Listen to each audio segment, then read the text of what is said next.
नमस्कार नमस्कार। मेरा नाम है राजीव बजाज यानी RKB और मैं हूँ इस वक्त एडवोकेट प्रदीप नाम्बियार जी के साथ। प्रदीप जी नमस्कार। नमस्कार सर, नमस्कार। आप सब लोगों को जय हिंद, जय महाराष्ट्र, जय भवानी, जय शिवाजी, वंदे मातरम, गुड इवनिंग और बाकी सब जो भी, अस्सलाम वालेकुम, सत श्री अकाल, everything else. Pradeep ji, the new World Bank report has just come in and that says that India is really and truly on the way to becoming the third largest economy in the world, and that might happen within the next 1.5 years. Not that because India is growing so fast, but also because the world is slowing down. Germany, which is at number 4 at the moment, has really slowed down, as has the rest of Europe. So there's every possibility that the Indian economy might just be number 4 before the end of 2024. Now, so absolutely, I mean, the way all predictions, all the biggest international agencies are all very absolutely bullish where India is concerned, and the entire focus is on the leadership of the country, and Mr. Modi is leaving no stone unturned to show that he has been a great leader, and it's because of his leadership skills that India is taking on new heights. He said the third biggest economy. Shortly, he said it's a possibility and we are going to do it. And then continuously, international agencies highlighting the very fact that among the worldwide recession, India is the only country that shows some kind of hope, where things called a pole star, or you can call a guiding light. That's India. Right. Now that at least is, and also in terms of growth, but then in terms of growth, that leads us into very uncharted territories. We will talk about that in just a little while. I'll talk about that in just a little while. In terms of actual growth and in terms of per capita income, we are way behind.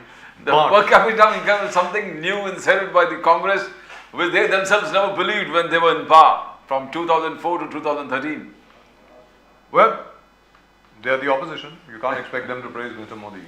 And in any event, Mr. Modi does a wonderful job of praising himself. So I think you need somebody at least to pull him down a peg or two. But all the same, now at the moment with us, I tell you what, we'll talk about the economy in just a little bit later. At the moment with us, we have the absolutely fabulous and brilliant Dr. Aditi Govitrikar. Aditi Govitrikar ji, namaskar. Namaskar. How are you? Namaskar. Lovely to see you at last. Really and truly wonderful. Thank you. I think we're meeting after God knows how many years. I didn't have a beard at that time, and I think you had just won the Mrs. World contest. I think we met at that time. That was way back in 2001. That was really and truly wonderful. But Dr. Saab, do tell us. This is amazing. This is absolutely amazing. You did your MS in obstetrics and gynecology from here in Mumbai itself, Grant Medical College, and then you have now, I believe, from TISS, you have actually done your Masters in Psychology, and at the moment you are working on another Masters in Psychology from Harvard University. And apart from that, you are doing your shows, you are doing another TV film. Where do you find the time? Where do you find that much of energy? I mean, could you share that with us, please? Thank you so much for the great introduction. I finished my MBBS from Grant Medical College, Yes. and fortunately for me, my Harvard degree also is over now. I got my degree on 25th of May. Congratulations! Congratulations! Wow, Thank you. wonderful, really and truly wonderful. Basically, it's all about time management, and my first love is learning. So I'm constantly learning something. I'm constantly, trying to know more, basically. So that's my endeavor. And besides that, transforming people, empowering people, especially women, that is something that that's my priority. And you've always been a trailblazer. You've always done something new. For a doctor actually to participate first in the Glad Rags model contest and then winning it and then winning the Mrs. World contest, in the US, that was brilliant. I mean, nobody expected. First when we heard about it first, that you won the Mrs. World contest, and people came along and told us that, hey, listen, this is an actual doctor, somebody who's a real MBBS and an MS. People thought that was a joke. I'm not joking. People really thought that couldn't be right. This girl is so beautiful. She walks the ramp so beautifully. and she's not an airhead.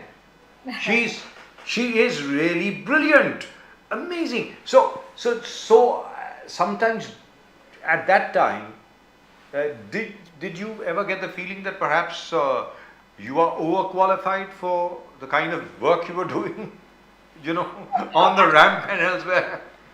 Actually, a small correction. I've not finished my. I did get admission into MD Gynac, but I unfortunately couldn't finish it. But yes, I am a qualified doctor because I finished my MBBS, and now, of course, I'm a trained psychologist as well as a counselor.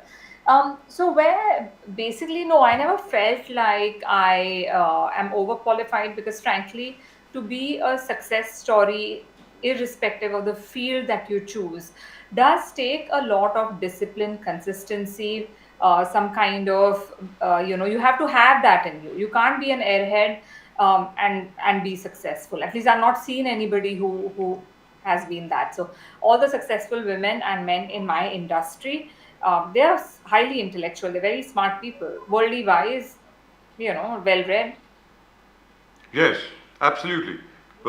Really, truly, Pradeepji, you would like to Yeah, ask a few questions? Marvelous Mrs. India. Marvelous Yes. Mrs. India, you talk about That's the divorce, new one, right? separated widows.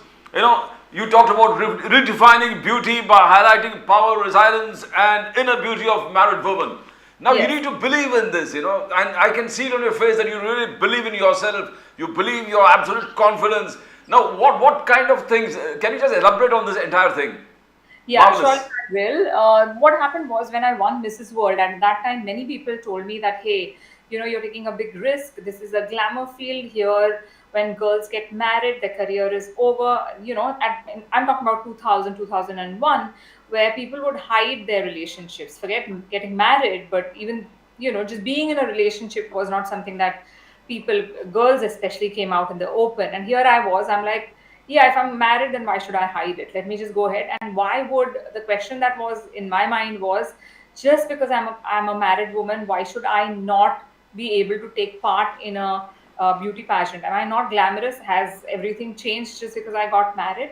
So that was my psyche at that time. Now, after 20 years, why did I decide to launch Marvelous Mrs. India? Is because I have judged almost over 500 beauty pageants. And what I see is that today the society is in the society we have a very stereotypical definition of beauty, and that is something that I want to challenge. That is something that I want to change, because beauty is inside out in true sense. So yes, it is a beauty pageant where it will be a very beautiful transformative journey for the participant, wherein whether it is confidence, whether it is communication skills, whether it is assertiveness skills or time management, all those will be taught, plus the frills, so to say, of a beauty pageant, which is how to walk the ramp, how to wear makeup, Yes. what looks good on you. Those aspects also will be incorporated. No, but you brought a sort of revolution when married woman is concerned. You brought a revolution when married. You can enter beauty pageants, you can win, and at the same time you could have children also. It was Bollywood, that married woman, and that's the end of it. That was kind of talk and thought, that process that was on at that particular time. And you Yeah. brought in a kind of revolution, married woman, kids, but yes, she's into everything, she can do it. Do you think really you managed to bring a change where India is concerned, where married woman confidence, uplifting married woman confidence, seeing that yes, marriage is not the end of the road? Do you believe that Well, you created you changed? I'm going to be not so modest to accepting your point, which is to say that yes, I have played a small role in changing the perception that okay, just because she's married, she cannot be in glamour field anymore. To today, where we see a lot of girls have young babies and they are on screen, and not only that, I mean they are doing international work, international films, and I'm so proud of being part of this transformative journey for married women and glamour field. Right. So, Dr. Govitrikar, do tell us in terms of the entire journey that you've had up till now, what was the greatest difficulty that you encountered? Because we'll talk about your show, Marvelous Mrs. India, after that. But what were the greatest difficulties? What were the stumbling blocks placed in your path that you really had to overcome? Please. First thing that comes to my mind is the guilty mother complex, because my daughter was just about not even a year old when I went for Mrs. World pageant, and to leave her at that young age for 2 weeks was really heartbreaking, and I don't know how many times I've cried over there because I was missing her so much. Other than that, when I started working, of course, it involved a lot of travel. That again, leaving my small baby girl at home and traveling was something that really felt, like, oh my God, why am I doing this? I should be with her all the time. And then a friend of mine said to me that, look, you will be a better mother if you are content and you're happy yourself. If you kill your dreams and your aspirations, you're going to be a bitter woman, a bitter mother. What's the point then? So, and play a role model for your daughter, where you go out there and you achieve what you want to achieve. And I think my children are hopefully very proud of me. They joke around, they say that, oh, why are you studying right now? Give our exams instead. Because last 4 years I've been studying, in the Harvard University. Yes. Yeah, But so that is amazing. That's really and truly amazing. Really and truly proud of Sir, you. I mean, That's 2001, she's being very modest. Dr. Aditi is being absolutely modest. But when she got when she won the competition, when came back to India, there were a lot of surprised people started saying, yes, she was actually a change, actually a revolution. We find Absolutely. very middle-aged women today are not afraid. They think they can do it. They think that they can be young. They think that they can be absolutely beautiful. This confidence came. We believe that it came through you. You are the first kind of a, The very first. Yes. No, what was the motivation? Did you any kind of leadership or anything that influenced you? Because you need to have some role model in your life that you believe that, yes, I can be like that. What was your role model, Aditi ji? well, I think I'm a very intrinsically motivated person. I seek inspiration from almost everybody that I meet, frankly. I don't have one person that I look up to and say that this is it for me. It's pretty much everyday incidences with everyday people that, inspire me for different things.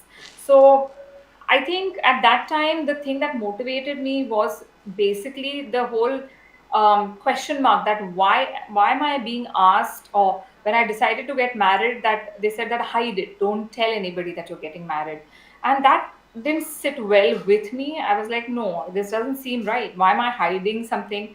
And I'm not the kind of person who goes on a rooftop and speaks about my personal life, but I don't hide it either.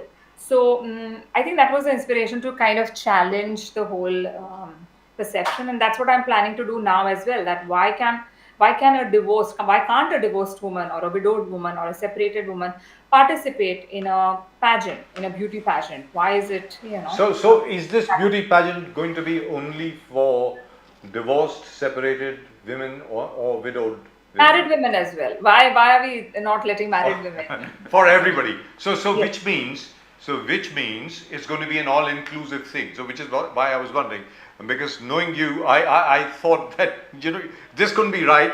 You wouldn't be leaving out married women out of this. No, not at all. Not at all. So everybody's here, right? So you'll have married women, you'll have widowed women, you'll have divorced women, you'll have separated women. Everybody in this, which is really and truly wonderful. And now let's talk about the film experience. You acted in a large number of movies as well. How was that? What kind of an experience was that? And you're still doing it on a different level, of course. But when you acted in your first film and then you came along and acted in Bollywood as well, what was it like? Could you tell us a bit about it? Sure. So it was a great journey, but frankly, I have to confess that that was not something that I focused on. That career was something that, on the side, it happened to me. I would get calls, I would get offers. Sometimes I would say no, sometimes I would say, yeah, let me do it. It sounds very interesting. So I didn't really plan, or really, I mean, I did not focus on Bollywood per se, but it's been a great journey. I mean, I met some wonderful people. I'm in talks with another film, which hopefully in next 2 3 days it should be announced. So Wow, that I lovely. finished shooting for one more film called Glam Girls, which will release I think by the end of 24. So yeah, I mean things are happening, which is great. Fantastic, absolutely fantastic. And do tell us a bit about the fact that you became a total vegetarian. Were you a vegetarian right from the beginning, or did you give it up, or did you give up eating meat and stuff? Well, I have been vegetarian since birth, and I don't force vegetarianism on anybody, but I do believe that vegetarianism is the way forward. We human beings, if you see our teeth or if you see our digestive system, we are more, if you take the not the carnivores, but the vegetarian Yes. animals, it's more similar to them than the carnivores. So I think we're built to eat vegetarian food, but like I said, is that there's no force on anybody, each to his own. Right, but there's a there was this huge Me Too movement which started in the United States, and then after that, a lot of people started coming out over here in India. Did Yeah. you ever experience people coming on to you and hitting on you? Of course, you would have. I mean, how Yes. is it possible not to looking the way you do? Uh, but was there something really nasty ever that I'm sure there wouldn't be, considering the kind of confidence that you exude. People would be very, very scared of doing anything like that. But was there ever anything nasty that you could talk about right now, and maybe tell other girls who have just come into the industry as to how they can protect themselves? Well, of course I did. I did face casting couch, but what did not sit well with me, because and I guess it is also because my focus was not Bollywood, so I was ready to walk away from glamour field. I guess that's also because I had the education, Yes. that helps a lot. So my advice to the youngsters who want to come in this field is, make sure that you have something which you can fall back on in case you don't want to do something that you don't want to do. I mean, that is something that every girl out there and every guy out there should imbibe. Yes. Don't fall prey to any false promises or any promises as such which do not make you happy. Right. Ultimately, that's the key word, right? Whatever makes you happy. And all your life, you've done whatever makes you happy, right? Isn't Now, that right? Aditi, the most important thing is, the challenges of life. Now, the challenges of life. Now, we found that married, attending, and then married to a conservative Muslim family. That is more important. And then attending a pageant, winning, coming back, and after that, continuously doing things that are absolutely can deem absolute victorious decisions that you have taken in every stages of life. Victories, defeats. Now, how do you tell the younger generation, look, how I have done it? I have gone through all this and yet succeeded. Depression, how to handle depression, how to handle bad times, and then carry forward. Because everybody has a zigzag in their lives, up and downs. How you have handled it, and how you advise the younger youth, this can inspire you. Well, that's a great question. But luckily for me, I mean, the family that I was married in wasn't really conservative, so they were quite supportive of what I was doing. But sometimes things don't work out, and whatever. I don't want to get into the reasons because it feels like a different lifetime today. Uh, However, what is important for everybody to understand is that yes, you have dreams, yes, there is a family, and balance is very, very important. So that's what I say, that if I could do it, if I could go past the obstacles and the hurdles which were thrown in my way by life, anybody can get out of the darkness, because I have seen deep darkness wherein there was no sliver of light anywhere. And I have come out of that, and I think I'm victorious. And one of the things that I want to, share with the participants of Marvelous Mrs. India would be this, that no matter what your obstacle, no matter what your hurdle is, there will be somebody to help you out. You need to reach out. You need to extend that, you need to be vulnerable. So, be it a therapist or a counselor, or be it a family member or a good friend, it's important for us human beings to build that kind of social support, that kind of network where you have a 3 a.m. friend who will be there irrespective of whatever the circumstances. Is that the reason why you've done psychology? Is that the reason why you decided to do your master's in psychology? Is that the reason why? Because you wanted to reach out to people and help people? Is that why? Absolutely, absolutely. So when I was on the crossroads of what to do next, because I wanted to learn, I wanted to go back to studying and intellectually getting stimulated. Um, I said, okay, I know human body. Now let me learn about human mind. And it's extremely intriguing, because why do two people in the same situation behave so differently? So that kind of attracted me to psychology, and only to realize that the more I know, the less I know. Aditi, you talk about darkest time, dark times and dark times and how you overcame it and how you moved out of it and how you become victorious. Now, this kind of inspiration to many, this could be a kind of inspiration to, if you can still elaborate on that, because we have seen you, you have maintained yourself so well. You're so well read, educated, and everything on, and then still talk about dark times and how to handle it. Now, this could be a source of inspiration for a lot of young people, a lot of middle-aged people. Your dark time, if you want to elaborate on that, dark times, how you came out of, how you fought it out, and how you have succeeded. A little bit of elaboration. There were days when, or rather nights when I haven't slept. I would keep the light on because I would hate to be in darkness. I would count every minute waiting for the sun to rise so I could get up and do things. And many nights like that. So I've spent a lot of sleepless nights. I would cry at a drop of a hat, sometimes not knowing what's happening. I mean, I knew intellectually what was happening, but emotionally I wasn't able to cope.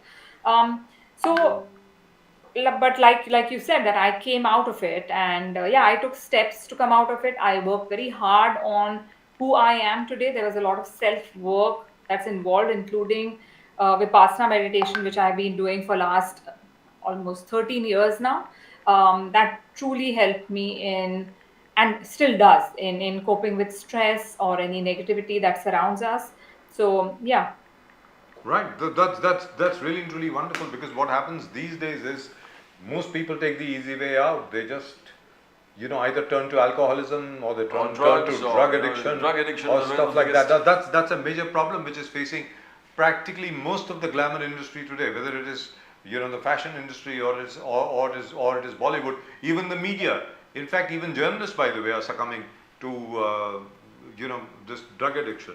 Would you have a message for them? Would you care to tell these guys that, hey, listen, if you're feeling depressed now, after you've had this, after the feeling wears off, that this depression is going to be as nothing as to what you're going to face at that time. Well, it's a vicious circle, and it's a downhill spiral. Yes. Because once you get into the whole escapism, and that's what I call it, it's an easy way out, but it's like putting a band-aid over pus-filled wound. Yes. It's not going to heal. It's only going to get worse. So if you're using drugs for any of these kind of trauma that you're trying to cope with, then that is not the solution. A lot of people, a lot of youngsters start drugs as a recreational thing, to be cool, to be, to fit in. Therein, I think parents need to really take care, because vaping, smoking up, all these things have become really common. And I have a teenager. He's a boy, and that's my biggest worry as well, because peer pressure is something that it's very difficult to say no at that point. So the communication channel has to be open with your child. I'm talking about kids now and not adults. Yes. Adults are concerned, I think it's best to introspect every day. I think if you introspect for even 10 minutes every day, it gives you a lot of insight into who you are, where you're going, what your life is all about. Because ultimately, life is beautiful. But it can. Do you do that? Do you do that every day? Do you do that? Yes, I do. I do. So do you meditate, and then you work out what you did the whole day, and then work it out in your mind as to what was great, what could have been done differently, and stuff like that? Do you do that? All the time. All the time. I think I'm my biggest critic, and I'm quite a worrier, so to say. So yes, physical workout is very, very important to me. But mental workout, which is introspection or meditation, also is part of my routine. And unfortunately, my schedule is not wherein I can say 9 to 5 I'm doing this, 6 to 7 I'm going to do this, because every day is very, very different. So what I do is, on flights, if I'm in the lounge at that time, I'll just either listen to a podcast or close my eyes and introspect or meditate. So do you have a favorite podcast that you listen to? Say that again. Do you have a favorite podcast that you listen to? Yes, there is a podcast called Grit. It's by Stanford people, and there's another one by Ed Milet, who interviews all the achievers, mainly in US. So I listen to these two quite regularly. Wonderful. And then there's of course Tom Bilyeu and many others. Are you also a religious person? Do you Do you pray and stuff like that? Well, I do believe in super consciousness, but I'm not a big believer wherein I will go to a temple every day and do puja every day. But I do go to a temple, I go to a mosque, I go to a church, and I do pray because faith has a very big um role in our life. It really can move mountains. So I am a faith. I mean, I am You know, you faith, but not like in a very religious manner to say that this religion is good and that is bad, and it should be like this. I'm No, not that. you said you, No, you hang said on a you minute, learn just a one lot. second. She learned a Pradeep lot. ji, Yes, yes. one second, one second. You mentioned your 15-year-old son, your teenager son. How do you communicate with him? How do you tell him, hey, listen, it's not cool. Vaping is not cool. Sniffing is not cool. Chasing the dragon is not cool. I don't know whether they still chase the dragon or not. Or maybe there's a new term for it these days.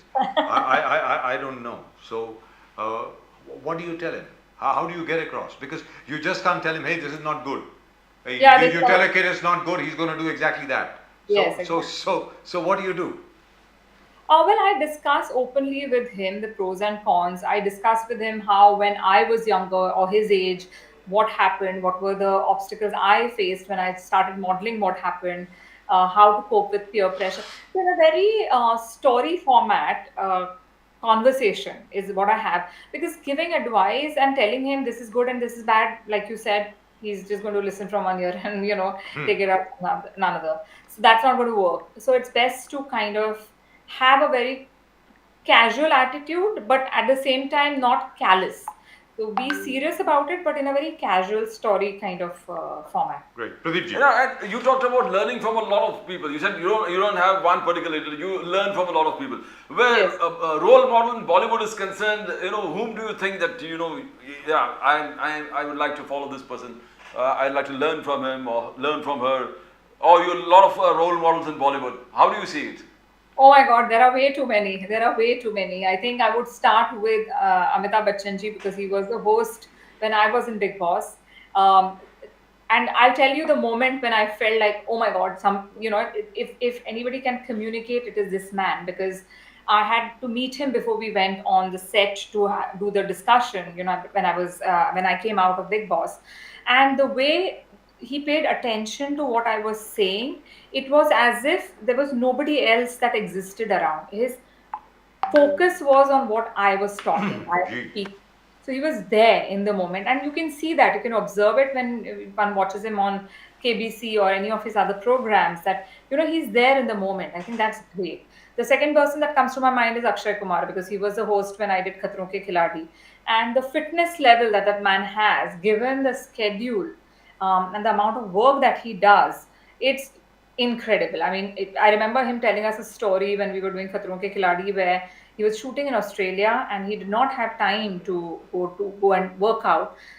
He was staying on some 24th floor or something, so he would not take the lift. He would just climb up and down, and I'm like, oh my God, wow, that's the commitment to fitness is something else. And there are so many, right? I mean, I worked with Shah Rukh in Paheli. The way he is when he's producing a film and he's acting in the film, that is something that is really credible. Now, if we take the women, then Kriti Sanon, That was Alia a lovely film, by the way. Paheli was a beautiful film. Thank you, thank you. Really, And of really, course, truly I lovely. just met Malaika, so I draw a lot of inspiration from Malaika as well, because her fitness level is to another level. So you listed out Amitabh Bachchan, Akshay Kumar, and Shah Rukh Khan.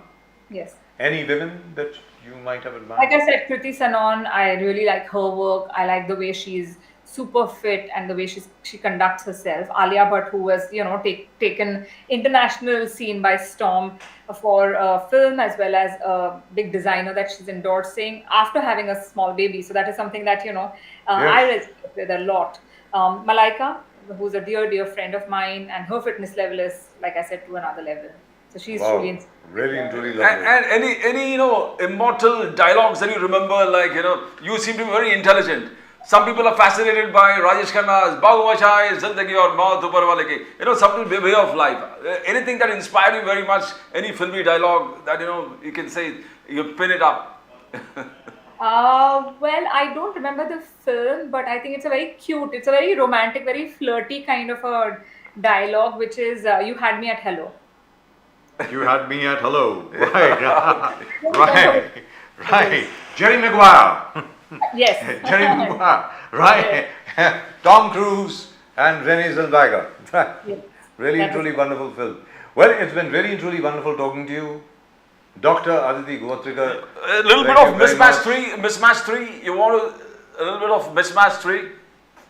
Yes, of course. I mean, that was my first tryst with Netflix. Yes. So Mismatched 1, 2, and now they have greenlit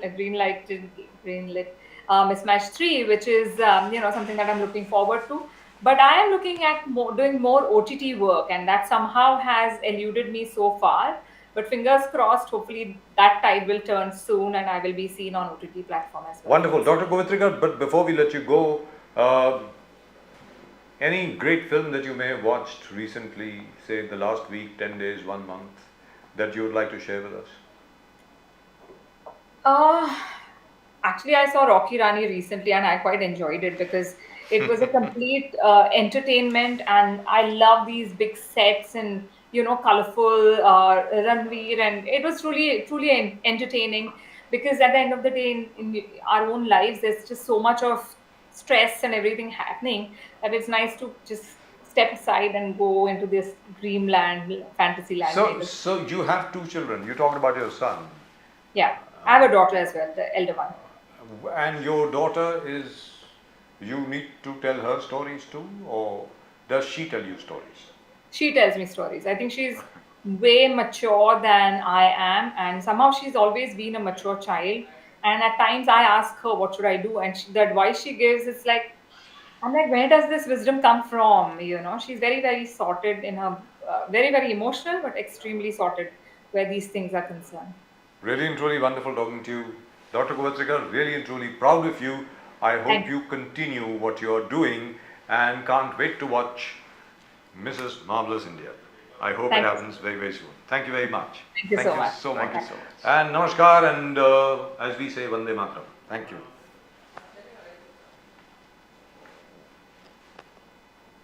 Well, that was nice.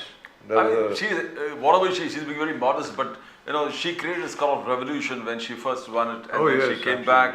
And you find a lot of middle-aged women, energizing themselves. That's not the end of it. young women who thought they were middle-aged. Yes. And they suddenly realized they were young. Yes. Oh, yes. Even 50 or 60 is not an age for them anymore. Oh, yes. Women believe that their age starts at 40, 50. They find yes. themselves very beautiful. They're all very, well, you can say, training, exercise karna, yoga karna, go into deep meditation. Talking about yoga, we have a Prime Minister who does yoga very regularly. Yes, yes. Yep, he's But publicized these yoga are some all of the the place. people who have transformed lives where women is concerned. Absolutely, absolutely. And I don't think Aditi Govitrikar has got enough credit for what she has actually managed to achieve. Very frankly, and you're absolutely right, she created a revolution over here in the glamour industry, where women who thought that hey, their life was nothing but domesticity, actually realized they could fulfill their dreams even now. Aditi Govitrikar presented them with that opportunity, which was absolutely fantastic. And at the moment, to talk about the nation